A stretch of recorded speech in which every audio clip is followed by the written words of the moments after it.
Hey, it's Carmine Appice, and I'm on, and you're on, talking about rock.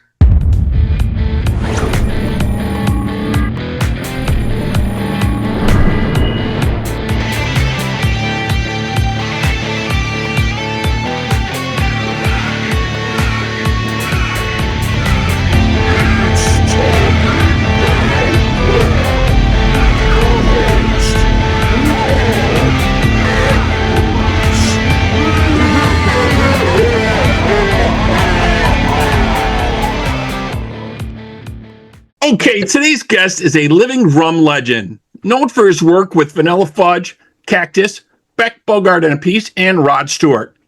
He was inducted in the Classic Drummer Hall of Fame in 2013 and the Modern Drummer Hall of Fame in 2014. He has reformed his band Cactus for the blues rock album Temple of the Blues 2. Here to chat with us now, let's welcome Carmine Appice. Carmine, how are you? I'm good. How you doing?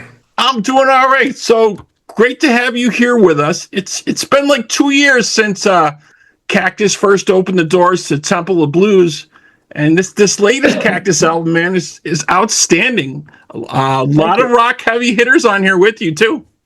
Yep, there's a lot of fun doing it.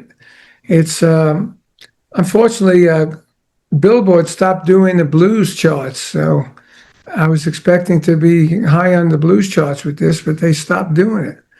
Isn't that crazy? So now, I don't know where we are. It might be on the Amazon charts or something. Right. They'll always go through different charts for streaming, and all the different stuff is always ever changing, as we know. I wanted to take a minute here and kind of go through a couple of the tracks here with you, talk about some of the standout artists you have here. So starting out, obviously, we have Backdoor Man Parts 1 and 2, Eric Gales, Billy Sheehan, sounding fantastic as usual. Have you seen the video? Yes. The video to me this should have been the first video, instead of the other one. But the other one was good too. Introduced me to this guy, Dom Esposito, that does the AI for us. And he made this video with Backdoor Man look like a movie. Right, it looks like a chase movie, and you're in that cop car chasing them, right? I told him, I was watching. I go, hey, dude, I want to be a cop. Can I be a cop? He goes, yeah. And then I brought all different friends in.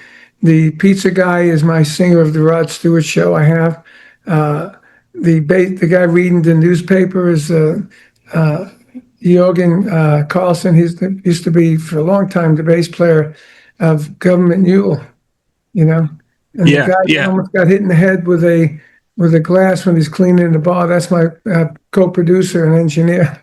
Yeah, I thought it was very, very fun. Yeah, I've been streaming it on our social media services, definitely. And also we'll have the link to that video in our Hall of Videos at talkaboutrock.com so people can check that out. But yeah, a lot of fun. I thought that was really neat when I saw that. Yeah, it's and the playing on it's great, When we first did the video, I sent it to Billy and I sent to Eric, and they said, well, I don't understand the story. And I said, neither do I.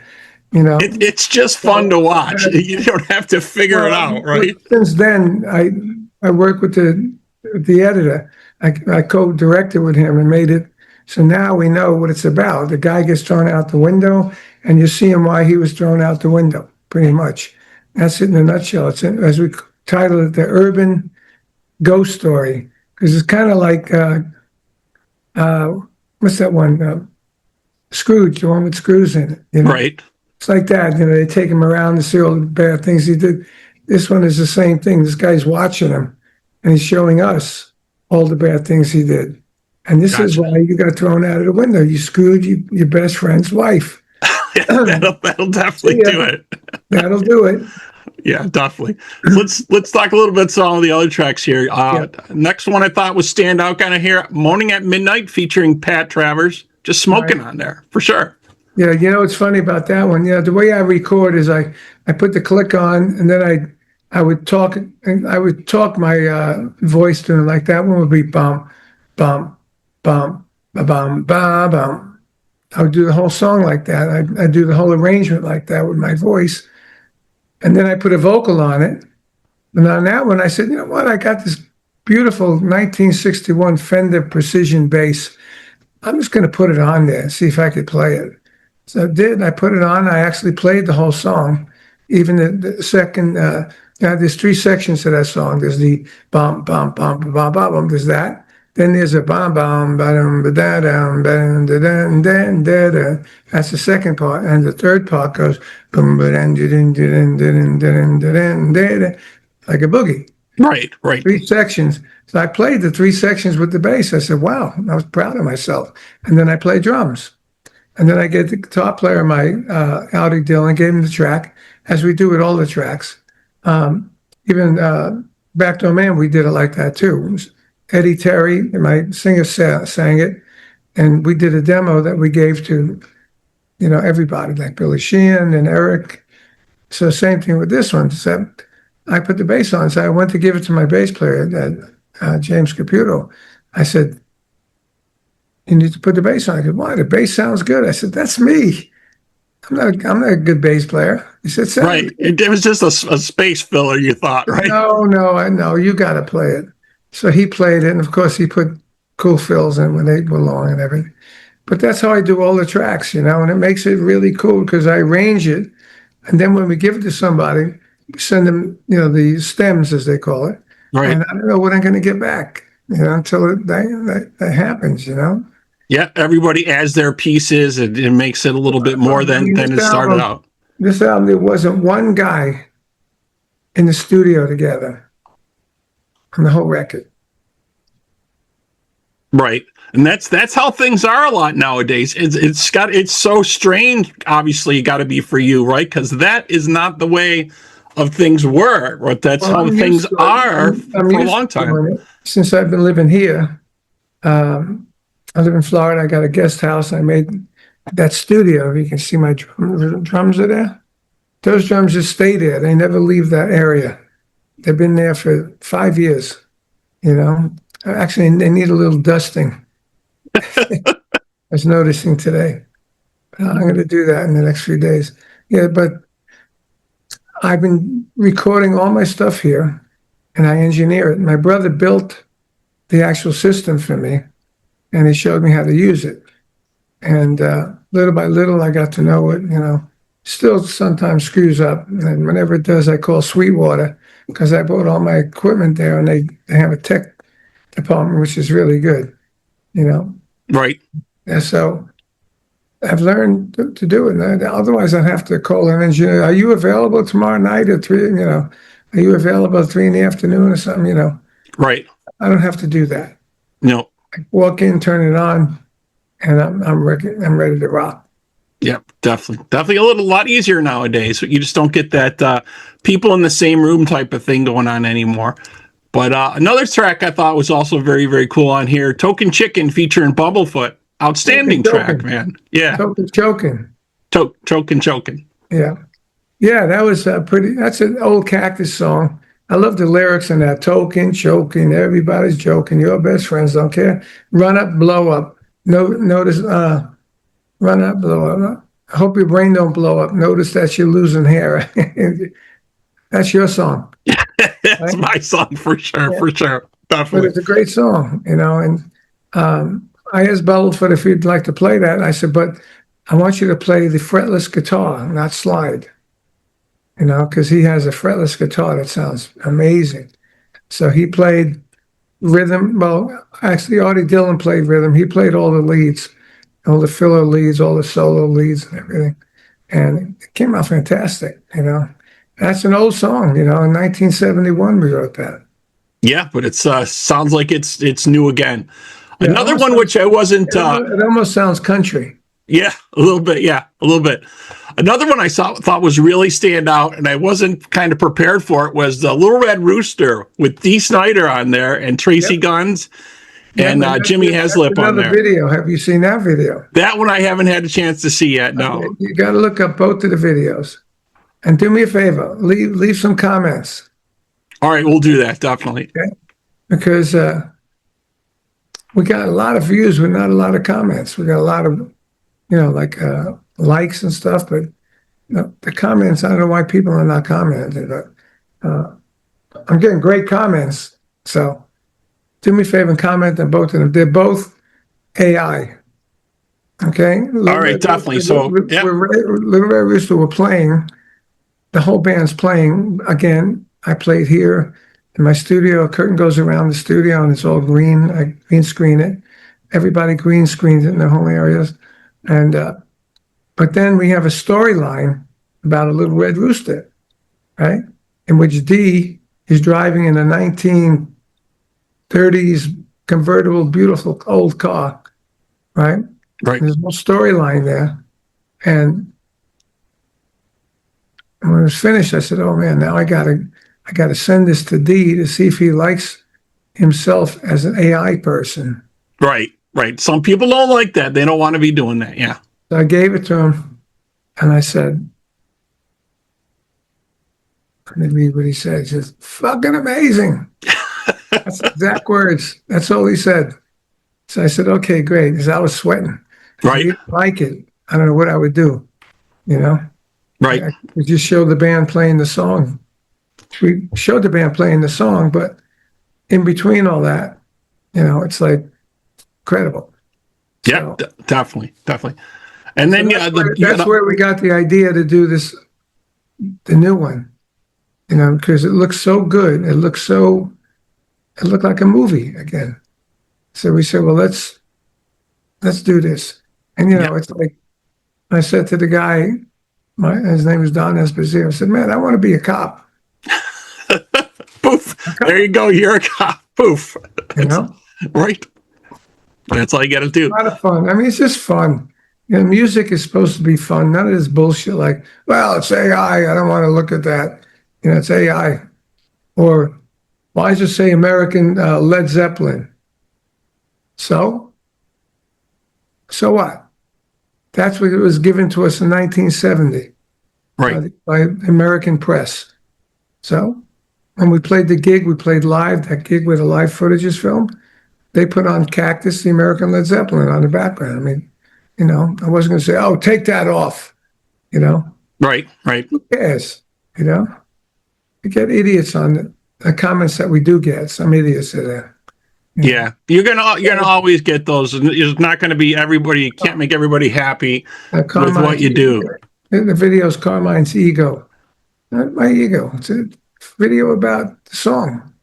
Yeah. You're just trying to tell a story with the song, and like you said, make it a little fun and using some of the tools that we have available nowadays. My favorite, two of my favorite things. My singer from the Rod show is the pizza guy. Right. You didn't see it. I didn't see that one yet. No, sorry. He looks a bit like Rod Stewart. He's putting pizza in the oven. It takes place in 1972 in Harlem. Okay. Did you ever see the movie The Warriors? Oh, of course. Yeah. Okay. Well, you'll understand that. All right, very cool. Yeah, folks, definitely check out these videos. They're really, really amazing, really, really fun. And like Carmine was saying, go out there and comment on those. We'll put the link to the other video up on our site as well for you folks out there. Comment on it. I'd like to know what you thought of it, because we spent a month editing this thing. Right. And if all the people don't like it, then obviously we won't do it. But mostly everybody loves it now. Yeah. I've been playing the clip from the Backdoor Man. You got that clip on the social media platform. Oh, yeah. Well, you mean the video clip? Yeah, the video clip. Yeah, that's what the video is. It looks like a movie. Right, exactly. So yeah, that's definitely fun. You see the cover? Yeah. It looks like a movie. It does. Very cool. Just try to make things fun. Even when I wrote my drum book, I put things in my drum book to make things fun. When I did clinics, I made things fun. If it ain't fun, it's boring. It's very boring if it isn't fun. Yeah, definitely. And so, it's a fun album. Yeah, definitely. And I wanted to talk a little bit about your history here. You bring up the book, but let's go back a little bit. Obviously, start at the beginning with the cover. You Keep Me Hanging On, a Motown song, originally recorded by the Supremes, became a hit single in '68, and since then, Vanilla Fudge has been cited as one of the few American links between psychedelic or stoner rock that would then become heavy metal after that. Well, because we played really loud and heavy, but we had dynamics, to be one thing, bum bum thing, damn, like an orchestra, and they go, bam, bam, bombastic. Tim puts on the fuzz tone, and all of a sudden it's big, loud stuff. Then it goes down to a vocal, just a lonely vocal. It's just dynamics. And so we were heavy when we needed to be heavy, and we were delicate when we need to be delicate.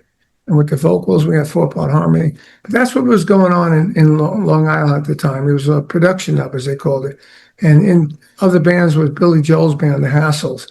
Leslie West had a band called the Vagrants, So that's what was going on. We all started from the Rascals, right? The Rascals, and we got heavier. We had more vocal. I had more, heavier drums, powerful drums, and that's what made us heavy. Me and Tim were like crazy, we were Right. crazy. Yeah. Yeah. If you look at that video on that Sullivan show, I mean, Tim looks like a lunatic, bouncing around the way he was. But, I look like an animal on drums, But that's what we did. The first album was basically all our songs that we played live on an album. I don't think there's many overdubs, if any, on the album, first album. So we did that. That was great. And then everything started becoming more guitar oriented and less organ, Right. There was a shift, right, in music. Yeah. Yeah. And then we had Jeff Beck played with us on a Coca-Cola commercial, which you can still see on YouTube, And when he played with us, we said, "Oh man, he's unbelievable," Right. Tim had in the back of our head, man, let's play with Jeff Beck. Right. You were thinking about that right then and there, right? What was going to happen next, right? We played a big gig in the World's Fair, the old World's Fair, side 64. It was a single bowl. It was like, 10,000 people, and it was sold out. And it was like, it was 10 years after Edwin Hawkins singers that "Oh Happy Day" song. It was crazy. It was a weird combination. And 10 years after, then Jeff Beck group, Zeppelin came up and jammed with them. And my drums, Bonzo played my drums. And then we went on and we said, "Oh man, this is like, how do you follow that?" Right. Exactly. So then Jeff Beck came up to me and said, "Hey, Bonzo." No, I'm sorry. Bonzo came up to me and said, "Jeff Beck wants to play with you and Tim." He gave us Jeff's number. So he said, "Wow."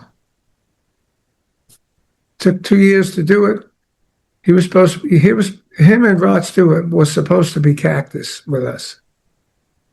But he got in a car accident. He was done for like 18 months, and we broke Vanilla Fudge up already. Rod Right. didn't want to work with him anyway, so we broke Vanilla Fudge up. So me and Tim said, "What do you want to do now?" So he said, "Well, let's find somebody else." So we found Jim McCarty from Detroit Wheels, and we found Rusty Day from the Ted Nugent Samboy Dukes, and brought them in. And we were Cactus for 2 years, and then Jeff Beck wanted to play with us again, And then the time was right for Beck Bogart. The time we went, we didn't want to do big Beck Bogart Appice right away, so we went as a Jeff Beck group featuring the three of us, and then we made the record, and then we came out. So it was like building it, and that lasted a couple of years. And I find most English guitar players are all the same. They're a bit insecure, weird,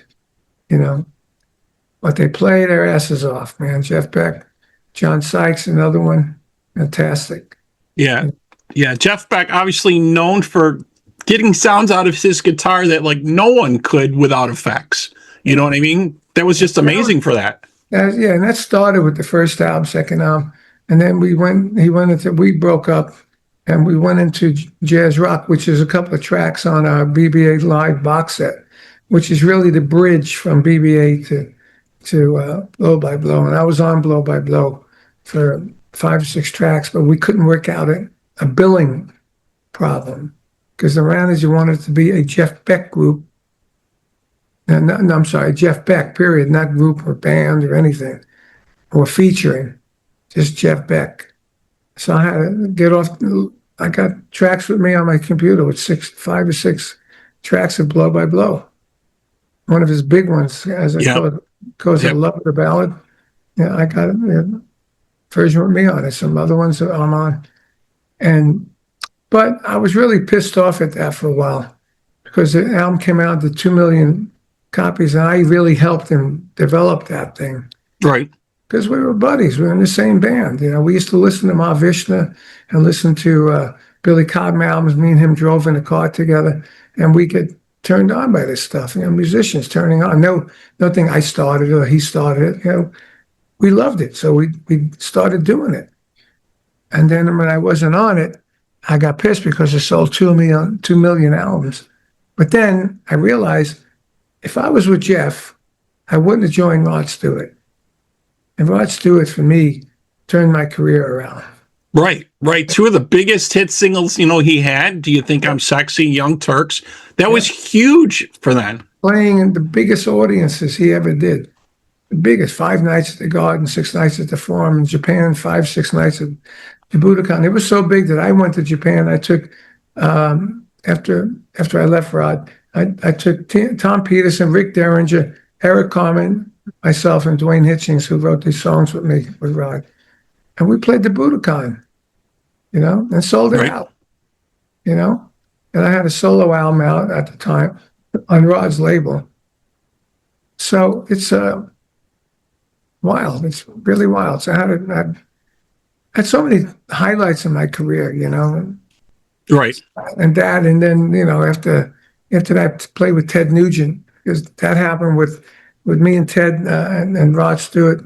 We did I think it was American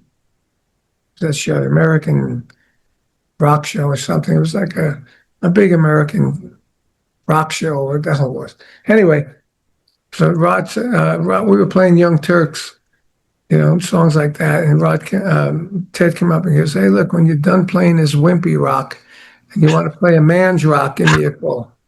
So when I was gone for Rod, I called Ted, and I went right into Ted's band. We played for a year. Did an album, played. It was a lot of fun. And after that, it was like a year later, I joined Ozzy, and that was interesting. I never got to rehearse with him. I had to write down all the charts, because Right. it was a visa problem. And I went to Europe. We played 3 months in Europe. It was fantastic. Great band. Me, Bob Daisley, Jakey Lee, Don Airy. Right. And then out of the blue, in America, she gave me permission. My manager told her, I'm going to do master classes in every market. And she didn't like it. She didn't like it. I also gave money to UNICEF, the charity. By doing that, I got free press. Right. So the one that did it was at Cleveland. I gave me a whole page, a full page in a big newspaper. And they asked me who the effect for the solo was, who thought it up. I said, I didn't. Sharon and Ozzy did. The stairs would open. I come down on the stairs. I'm in the front. Fire goes off up there, so. Right. So just so happens that night it didn't work. Right. You were getting too much press. Yeah, exactly. After a while, she fired me and said, "Your name is too big. You need to start your own band." Okay, so I started King Cobra. All right, and then Ozzy knew that I was his wife, and she said, I know you got problems with my missus. Can I still be friends with you?" I said, "Yeah, Oz, I know it ain't you." Right. You were originally promised an associate producer credit on Bark. I got it on the first 500,000 records, but it sold 10 million. I was supposed to get 25 grand every time it went gold. So it went gold many times. I probably lost $500,000 on that. There's a lot of stories about that management. I'm sure you and your friend Bob Daisley have traded stories many times. Oh yeah.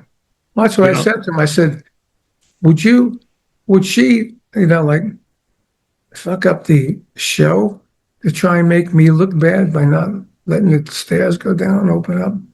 He says, "Oh yeah." I mean, what a freaking piece of work, you know? Yeah, that doesn't really make a lot of Now sense. she's a giant super celebrity. Yep. Huge. Definitely. That's kind of how things went. But yeah, a lot of different stories obviously floating around for years for that. From Bob Daisley, Lee Kerslake, They screwed him out of so much money. It was supposed to be Blizzard of Oz, a band, 25% each. They just used his name in the Blizzard of Oz, Right. Everybody was supposed to get 25%. She screwed him out of all that. That's why they tried to sue him. Right. And then they went and re-recorded and they removed him from the tracks.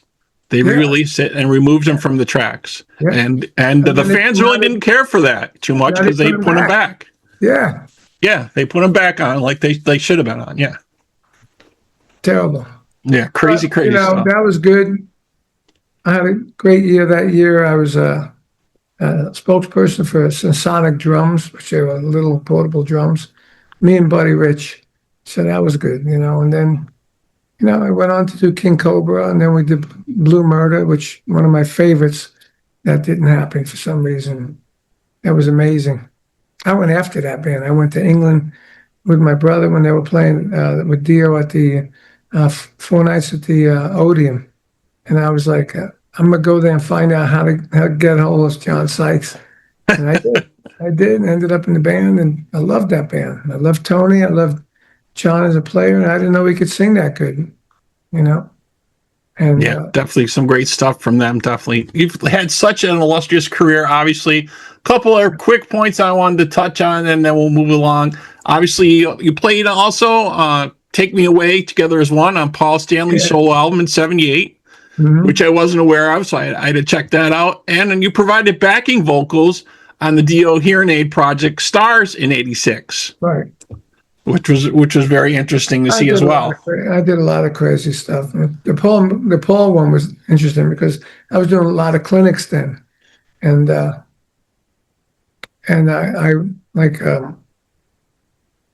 had 3 in a row, I think, and then I had a day off and 3 in a row. So the first clinic is, what did you play on Take Me Away at the end? I don't know what I played. I just play. Right. You just played to the song. I just play. There's a lot of fills, Mm-hmm. Next day, what did you play on Take Me Away again? So I didn't really know because I just play whatever comes out. I said, it's probably some sort of fills like this, but I don't really know. And the third day, the same thing. Finally, I had a day off. I went to a record store and I bought the cassette. I listened to it on my Walkman. I said, oh, that's what I did. Sure enough, the next 3 clinics, every one of them asked me about that song. Really? Yeah. Yeah.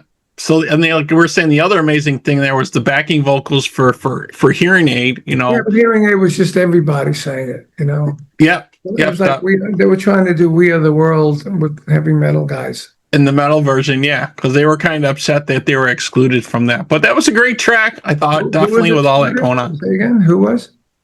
They felt kind of excluded, from everything else. Who? The folks in heavy metal felt excluded from the We Are the World stuff. They definitely felt that with that track. Wasn't why. What's that? That wasn't why. No?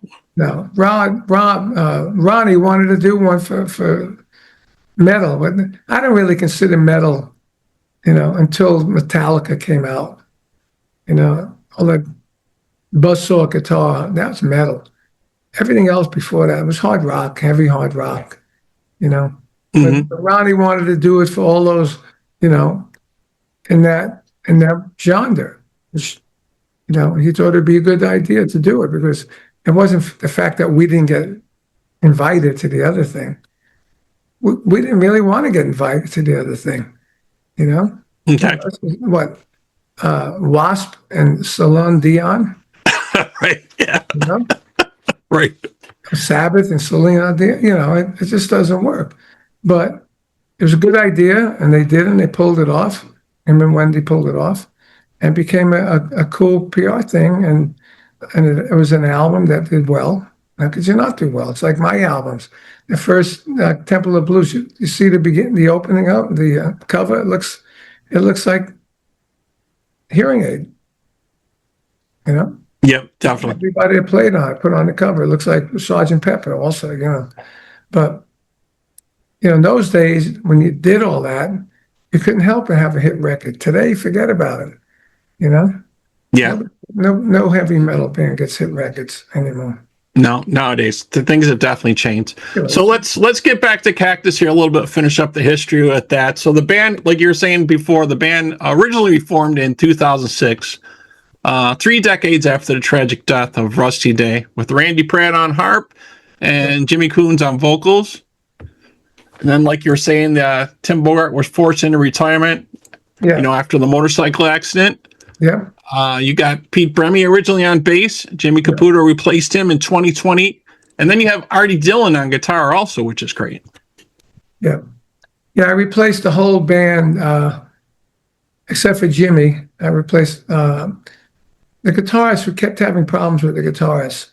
You had Teddy Rondinelli, who was a great player, but he never listened to the songs. He just always playing, overplaying, you know, great player. And then we had, what was his name? Paul Warren, who played with Rod Stewart. Loved Cactus. He did one album with us and then disappeared. You know, we never know where he is. You know, so then Artie, Artie played with me in I had a slam show. Slam was like a stomp, all garbage cans and 5 drummers and him. You know, and we did like hanging on with just, you know, ironing boards, and it was crazy stuff. I've always done crazy stuff. I never do normal stuff. So Artie came in to replace a keyboard player I had, and then he said, "Well, I'm not really great at keyboard. I'm great, much better on guitar." So I heard him play guitar. I said, "You're in on guitar." So, you know, I've used him, like he played on me and my brother's solo album, Sinister. He played on that, and we did some touring with me and Artie and Jimmy and my brother and the singer Jimmy Coons. I'm sorry, James Crean. So I said, you know what? I need a guitar player, and we didn't do anything with Cactus. And then I heard rumors that Jimmy Coons were putting me down for something. You know, I'm pretty fair. I'm an easygoing guy. I'm pretty fair with everybody. And so I said, well, I'm not going to use him no more. You know, Right. So I got this English guy named Jimmy was his last name. I forgot his last name. He lasted an album and a bunch of tours. He was really good, but then he started working with this young singer. He was a younger guy. He started working with a young singer who now plays a 5,000 seaters. So he's doing great. I said, good. So now I said, you know what? I'm just going to use Artie. You know, Artie's loyal, dependable, and he's a great player. And they're also playing with your brother in Sabbath Night shows as well. Say again? Well, they're also playing with your brother in the Sabbath Night shows. No, it wasn't called that. It was called Drum Wars. Oh, I know, but now I'm saying nowadays it's he's doing the Sabbath Nights thing. He's doing the Sabbath Night. He's using the same guy, Artie and Jimmy and the singer. Good for him. Like I'm doing the Rod thing, he's doing the Sabbath Night thing. Because for me, I love playing the Rod stuff because I never get to play it anymore. You know, I got to play Vanilla Fudge. I got to play, you know, Cactus stuff. I got to play even King Cobra stuff, you know, with new bands, new King Cobra albums and stuff. But I never got to play these big hits that I wrote with Rod and not even wrote. I was helped produce and in the studio with Rod doing vocals, you know. So I tried to do that in 2014, and we went to China with it. It was good, and I had Jimmy Crespo on. I had Phil Chen on bass. Then I switched to Kenny Aronson on bass, and Danny Johnson on guitar, and Alan, who played with Billy Squier on keyboard. And it was an all-star band. And we went to China. We did a bunch of other shows, and it was good. And then it got to the point where nobody knew how to book it. So again, moved on. Then I started getting into more like Vanilla Fudge, Cactus, that kind of stuff, you know. Right. In the 90s, I had to go to Japan because all the grunge thing killed us. Right. It just stopped it all completely, definitely. I spent the whole 90s in Japan. ended up with a Rod Bogart Appice show. He was the Jeff Beck of Japan, a great player. We did one night at the Budokan, sold out in Tokyo, and we did another. I think it was another one with 4 nights at 800 seaters, sold out. Altogether, we did 12,000 people. So that was my last shows in Japan. With that, and then I think 2012 we went there with Cactus, and we did 2,000 people with Cactus. And now I don't travel like around the world anymore because for health reasons. Right. I almost died in the Canary Islands. I was with my brother, thank God. I made it back, and I had nosebleeds that were really unbelievable. I packed my nose with gauze, and by the time I got home, it was in 24 more hours I would have been dead. It was all sepsis. Oh my God. Yeah. So I said, you know what? I'm not going to do those long flights anymore.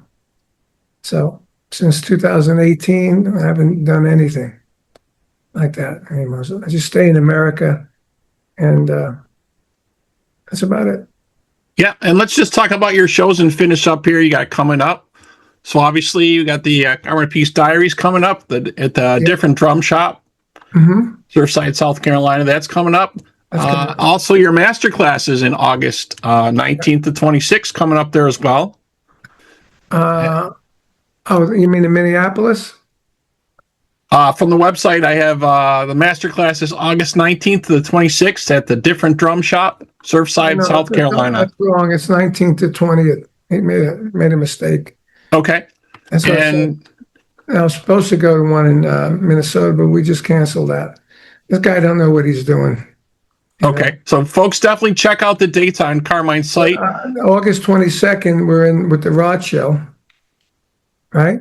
Yeah. We got the Vanilla Fudge dates as well. Yeah. And you got some personal appearances coming up in September at the Gene Simmons Legends of Rock Expo, Westgate Resort, Las Vegas. That sounds very cool.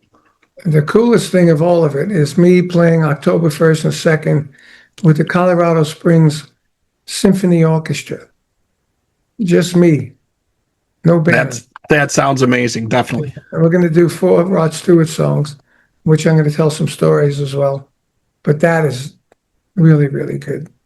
Excellent. And Excellent. we're working on new Rod Stewart and new Vanilla Fudge shows right now. Very, very cool. All right, so folks, the latest album, Temple of Blues 2, is out now. You can pick that up and check out all the upcoming shows and dates at CarmineAppice.net. Check out the videos. Yeah, check out and comment on the videos, definitely. Yeah, all right. Yeah, especially Backdoor Man. And give me some comments. All right, sounds good. And you too. Definitely do that. All right, so that wraps things up. Thanks to my guest today, the legendary Carmine Appice, and to our audience. We hope you're doing your part by keeping the torch alive and supporting live music wherever you are. Carmine, again, thank you. That's my drum solo for tonight.